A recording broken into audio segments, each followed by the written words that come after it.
Hello दोस्तों, corona का आतंक चारों तरफ बहुत बढ़ता जा रहा है। पूरे वर्ल्ड में इसकी समस्या बढ़ती जा रही है और लोगों के दिलों में जो डर है, बेचैनी है, घबराहट है, वो बहुत ज़्यादा कोरोना को लेके वाकई में बढ़ता जा रहा है। दोस्तों, आज इस वीडियो में मैं आप सबके साथ कोरोना से रिलेवेंट एक बहुत ही इंस्पायरिंग और इंटरेस्टिंग स्टोरी शेयर करने जा रहा हूँ। एक बार की बात है, एक साधु महात्मा थे। वो अपने आश्रम में साधना आराधना किया करते थे और साधना आराधना करते करते रात हो गई।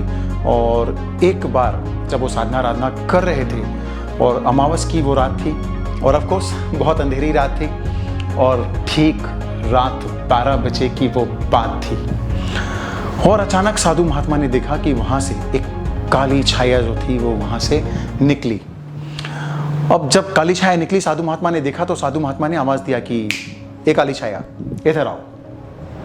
काली छाया ने सुना, गई, प्रणाम किया और फिर साधु महात्मा ने पूछा कि अमावस की रात है, रात 12 बजे की बात है और इतनी अंधेरी रात है, तो तुम कहाँ जा रहे हो? तो काली छाया ने जवाब दिया कि भाई मेरे को यमराज जी ने भेजा है, उनका इंस्ट्रक्शन है। और उस समय 23-24 मार्च की डेट थी, 31 मार्च आने वाला था और आप सब जानते हैं 31 मार्च को सब पूरी दुनिया में क्लोजिंग टारगेट के पीछे सब लग जाते हैं। तो उसने बताया कि हमारा जो इस साल का टारगेट था 31 मार्च तक का टारगेट, वो शॉर्ट पड़ गया यमलोक में, जितने लोगों को नीचे से ऊपर लाना था। तो 1000 लोगों से शॉर्ट है, तो मेरे को इंस्ट्रक्शन दिया गया है कि जाओ पृथ्वीलोक में और 1000 लोगों को 31 मार्च के पहले लेकर के आओ। साधु महात्मा ने सुना तो सोचा कि भाई अब इनका तो यही डिपार्टमेंट है, इनका तो यही काम है, why should we interfere in somebody's task, let them do, करने तो इनको, इनका तो यही काम है, ठीक है। लेकिन साधु महात्मा ने बोला, देखो काली छाया, जब वापस आओगी ना तो मेरे से मिलते हुए जाना। काली छाया ने बोला ठीक है। अब जब 31 मार्च की रात को काली छाया अंधेरी रात में 12 बजे वापस जा रही थी तो उसके पीछे 7000 लोगों का काफिला था। साधु महात्मा ने देखा 7000 लोग हैं इसके पीछे, बुलाया कि काली छाया इधर आओ।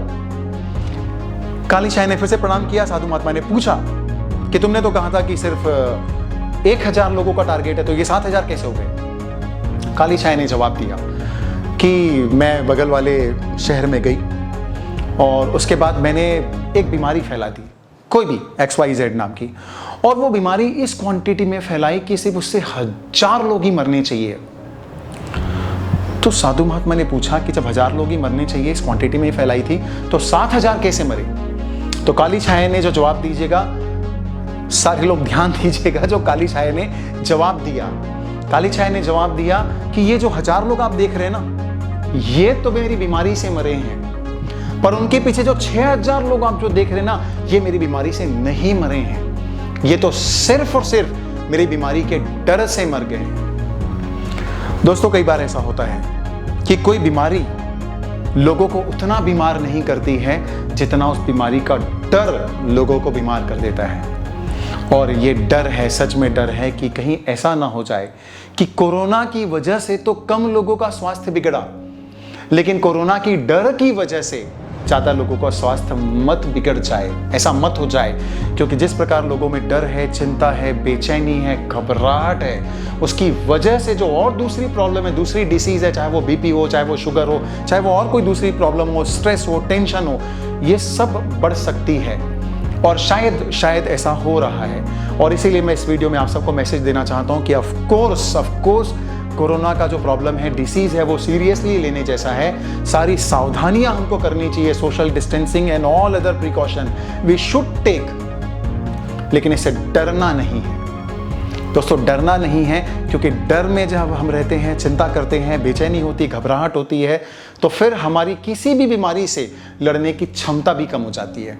और जब हमारा कॉन्फिडेंस लेवल हाई होता है तो हम किसी भी डिसीज को बहुत जल्दी क्योर कर सकते हैं, अगर हो भी गई तो दोस्तों, कोरोना से डरिए बिल्कुल मत। इसके लिए मैं आपको 2 बातें कहना चाहता हूँ। फर्स्ट बात, बी कॉन्फिडेंट, आपको होगा नहीं, सावधानी जरूर रखें लेकिन आपको होगा नहीं। और दूसरी बात, अगर चलिए let us think about the worst, अगर मान लीजिए हो भी गया, सपोज हो गया, तो दोस्तों इंडिया में वैसे भी खुशी की बात है कि 95% से ज़्यादा रिकवरी रेट है। लोग आराम से स्वस्थ होकर के आ रहे हैं, एक आम बीमारी की तरह। आप भी स्वस्थ हो जाएंगे अगर ऐसा हो गया तो। इसीलिए निश्चिंत रहिए, डरिए मत, लेकिन सारी सावधानी जरूर रखिए। मैं चाहता हूं कि कोरोना की डर की वजह से कोई बीमार ना पड़े। और इसीलिए मैं अंत में 2 लाइनें कहना चाहता हूं कि हर मोड़ पर इतना डरते क्यों हो। और हर मोड़ पर इतना घबराते क्यों हो? और अगर इतना ही डरते हो तो घर से बाहर निकलते क्यों हो? Thank you.